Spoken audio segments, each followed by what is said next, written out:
Hi, welcome back to my channel. I'd just like to add a little bit of more news. Obviously, Tisha arrives in Washington ahead of St. Patrick's Day and at the taxpayer's expense. Yeah, why not?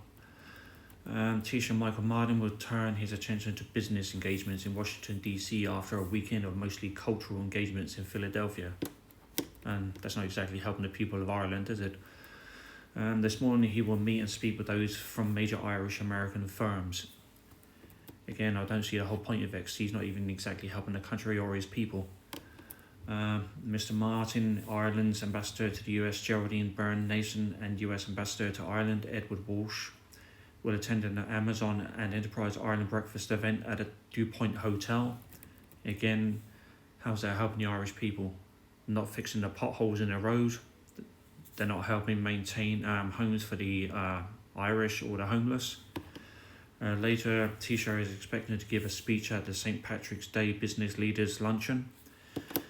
Well, there you go, at a taxpayer's expense again. Tisha is also scheduled to take part in a Fox News interview with chief political anchor Bret Baier, as preparations continue for tomorrow's high-profile political meetings with US President Donald Trump and Vice President J.D. Vance. Yeah, God knows what they're going to be talking about, but it's not going to help the Irish economy or the people. Hundreds of guests, including Mr. Martin, are due to attend the Ireland's Fund National Gala tonight, which will take place at the National Building Museum in Washington, D.C. Just an excuse to escape the country and escape the Irish people, because he's got nothing better to do but ignore everybody in Ireland. The organisation is celebrating 50 years and 250 years of relationships between Ireland and the United States. Yeah, right. I beg to differ. US Transportation Secretary Sean Duffy will be honoured at the event along with the Democratic whip in the US House of Representatives by Catherine Clark. Yeah, right, whatever. Mr. Martin was cheered at an event yesterday at Ireland's ambassador to the United States residence as he congratulated the national rugby team on winning the Six Nations Triple Crown at the weekend. Okay, fair enough. That's something to celebrate. He said he would add his thanks to England for doing their very best to enable us to win the championship. Yeah, right, okay. Snobby. Very snobby.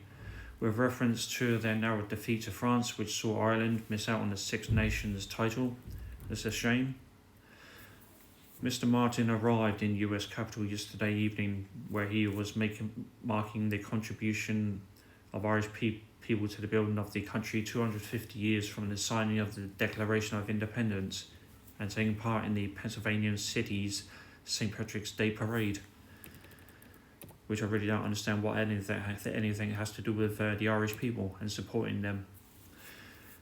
He is set to have a bilateral meeting with Mr. Trump and continue the annual tradition of the Taoiseach presenting the US leader with a bowl of shamrocks to mark St. Patrick's Day. Whatever makes you happy. Ms. Byrne Nason formally introduced the Taoiseach to a packed residence yesterday, with hundreds of guests, including Northern Ireland Deputy First Minister Emma Little Pengelly. Well, what can I say? Ms. Byrne Nason hailed the last 2 days in Philadelphia, with Mr. Martin seeing more of that green thread woven through the green tapestry of the great United States from the very beginning, and a forever romance between Ireland and the United States. Well, there's a reason why there's so many Irish in America. We all know that. Because of the disaster back in 1912 with the Titanic. Plus a lot of invasions from other countries in the past that come into Ireland to wreak havoc and devastation. It covers our politics, our culture, our history, our business, and most importantly, our peoples. That relationship between the United States and Ireland is enduring, apparently.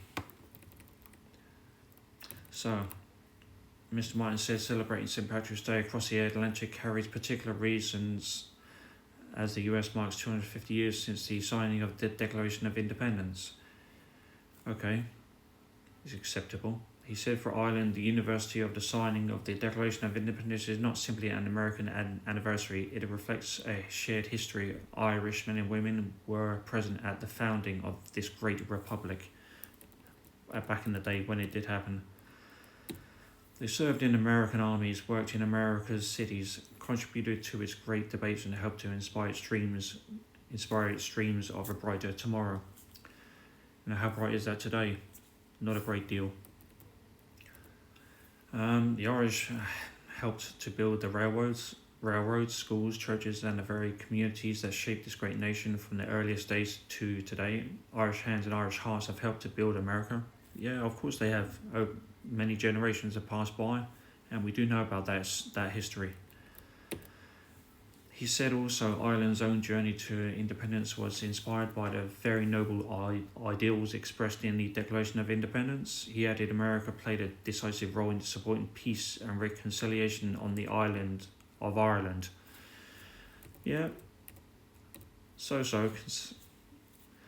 The Good Friday Agreement stands as one of the great diplomatic achievements of our shared history, shaped and sustained by American engagement, the Taoiseach said. The story of Ireland and the United States is not static, it is living and it is evolving. It is being written every day by the people in this government, and as we look forward, we do so with confidence. We look to the next great chapter in the enduring bond between Ireland and the United States, he added. Ulster Unionist leader John Burrows was also amongst guests as well. I don't see how any of this has anything to do with making Ireland better. Northern Ireland First Minister Michael O'Neill, Sinn Féin President Mary Lou MacDonald, Alliance leader Naomi Long and SDLP leader Claire Hanna have said that they will not attend events with Mr Trump in the White House at St Patrick's Day as part of a stance against his policies, including the Middle East. And in all fairness, I don't blame them. The Taoiseach has so far stressed the importance of the relationship between Ireland and the US and has highlighted trade and investments between the two nations that are not as great as they should be, and they definitely won't be in the future. Ireland is now the 5th largest source of foreign direct investments in the US. Yeah, due to the increase, thanks to the government, in petrol, in food, in many other things. The tax increases, absolute joke. He said there had been repeated attempts to conflate Shannon with both the war in Gaza and the current war in Iran, which were absolutely false. There's a lot of false accusations with the war that's going on today. Mr Martin added there was established rules in terms of the utilisation of Irish airspace and insisted that we haven't had any strong evidence that our airspace has been used for any attacks on Iran. Well, use your brain. To be honest with you, it's common sense where would the war started from and how it started. So, from my point of view, they need to get their act together.